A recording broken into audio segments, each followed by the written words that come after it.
Bonjour Emmanuel, Bonjour. merci d'être avec nous aujourd'hui. On te reçoit non pas pour tes talents d'artiste, mais en tant qu'ambassadrice du prix photo CCFD Terre Solidaire. Ici, on a fait une sélection euh, des photographies de nos lauréats, de 5 lauréats. T'en choisis quelques-unes et puis tu nous partages un petit peu ce que tu ressens, ce que tu penses à son contact.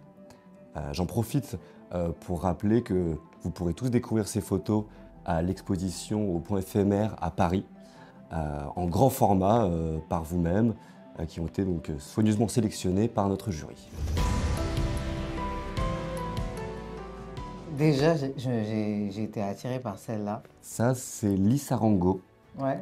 qui est partie au Guatemala, Hmm. donc petit pays d'Amérique centrale, et qui travaille, comme tu vois sur la photo, la question en fait, de la faim. Et là, ce qu'on voit, c'est le rôle des femmes et des filles dans la sécurité alimentaire. Super beau. C'est du maïs, Ouais. d'ailleurs, qui est un des éléments sacrés et rituels de l'alimentation locale, avec la courge et les pois. La lumière, elle est hyper belle. Je l'ai vue tout de suite parce que on ne sait pas d'où vient. Enfin, si on voit d'où que ça vient de par là, mais il y a quelque chose de. Le fait qu'elles soient habillées toutes les deux pareilles, tu vois, l'image, elle parle de la transmission sans, tu vois, sans le dire, quoi. Ouais, il y en a des très très belles, hein. C'est vrai que je suis touchée par toutes les thématiques de la famille aussi. Est-ce que tu devines où est-ce qu'on est sur celle-là? Est-ce qu'on n'est pas à Gaza? Oui, Ouais. tout à fait. Ouais. On est à Gaza. C'est le photographe Ismaël Abou Attam qui malheureusement est décédé Hmm. suite à un bombardement de l'armée israélienne le 30 juin dernier. Et donc c'est un prix spécial du jury à titre posthume pour l'ensemble de son œuvre et aussi pour évoquer la gravité de ce qui se passe aujourd'hui à Gaza. En fait, en vrai, sans le livre écrit en arabe, ça pourrait presque être n'importe où. Ça pourrait être dans le nord de l'Europe. Enfin, je veux dire, ils ont une espèce de visage universel de l'innocence et enfin, même la candeur du père.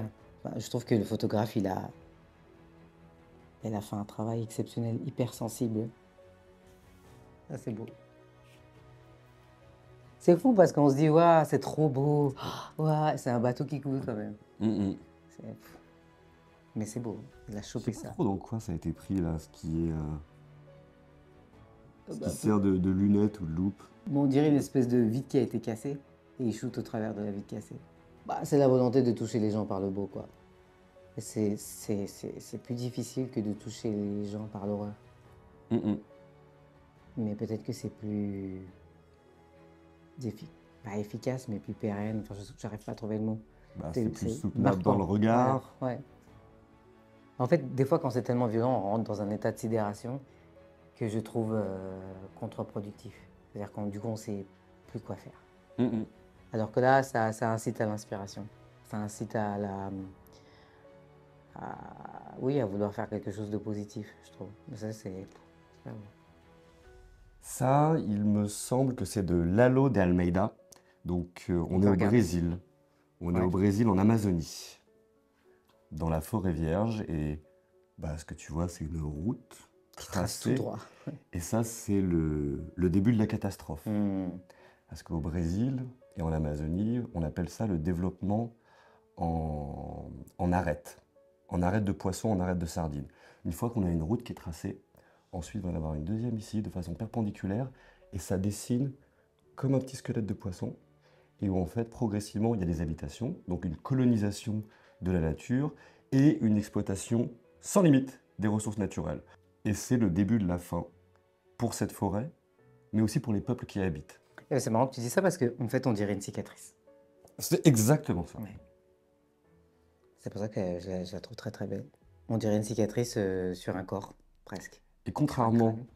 à ce qui se passe sur un corps, où une fois qu'il y a une cicatrice, ça se répare, cette cicatrice-là va en appeler une autre, Ouais. et une deuxième. Ouais, ouais. Donc c'est une plaie en fait. C'est pas une Ouais, cicatrice. c'est exactement, ouais. Ouais, c'est une plaie pour de vrai. Tu dis qu'il n'y a pas de limite, c'est ça? Pas de limite. Vraiment, comme tu le Elles sont toutes sens, hyper belles. il me semble que c'est C'est écrit de la Natalia Dieu. Saprunova. Eh ben c'est ça, bravo. Est-ce que tu sais où est-ce qu'on est avec Natalia? Eh ben, on est dans le nord-nord de la Russie. C'est ça, en Sibérie, Hmm.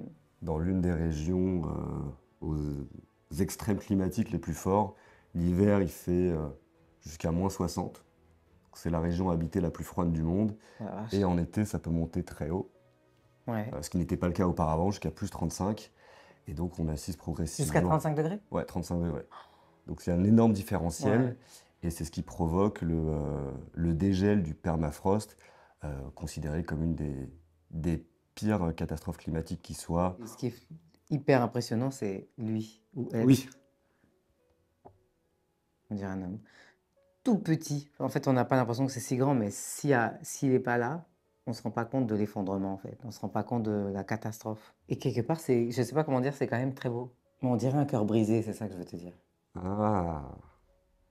Alors, Regarde. heureusement qu'il y a quand même un humain ici pour apporter quelque chose de vivant. Ouais, c'est ça. C'est ça qui rend le truc poétique. Mais on dirait un cœur brisé. Enfin, je sais pas, moi, je le vois comme ça, je veux dire. Et il y a comment la nature, elle reprend un peu ses droits. Il y a tout. Si la maison n'était pas effondrée, on verrait pas le cœur. C'est vrai. Donc c'est son effondrement qui le permet d'avoir Non, c'est vrai. Ah, tu vois, tu commences à Bah arriver là, ça y est, Là, ça y est, j'ai partagé ta vision. J'ai pas les ouais. lunettes, mais je commence Ouais. à voir ce qui se dessine. Non, mais il y a de l'espoir quand même, malgré tout. On ne sait pas pourquoi, mais en fait, où c'est notre projection à nous. Et tu vois, les photos de Natalia, ça c'est le prix du public. Ah, ok, Donc bah, tu peut-être vois. que le public t'a suivi, ils ont Ouais. vu un cœur directement et c'est ça qui les a appelés. Parce qu'en fait, elle est très claire. Mm. Je comprends. Il y a tout, en fait. Donc, elle est dans un igloo? Non. Où est-ce qu'elle est? Dans une grotte, j'ai l'impression, dans une grotte souterraine, ce qui doit être ces sols gelés du permafrost. Ah. Pareil, donc c'est toujours l'œuvre de Natalia. On dirait qu'elle est en boîte de nuit. Il y a un côté, effectivement, avec les lumières, là. Ouais, avec les lumières, avec le truc blanc. C'est très Instagrammable, hein, j'ai envie de dire. Mm. Mais elle s'en fout, je crois. Ouais. Bon, moi, j'ai un coup de cœur pour cette photographe, je vais pas mentir. Pourquoi? Parce elle a une façon de, de dire des choses avec sa lumière, elle a une façon de capter son sujet.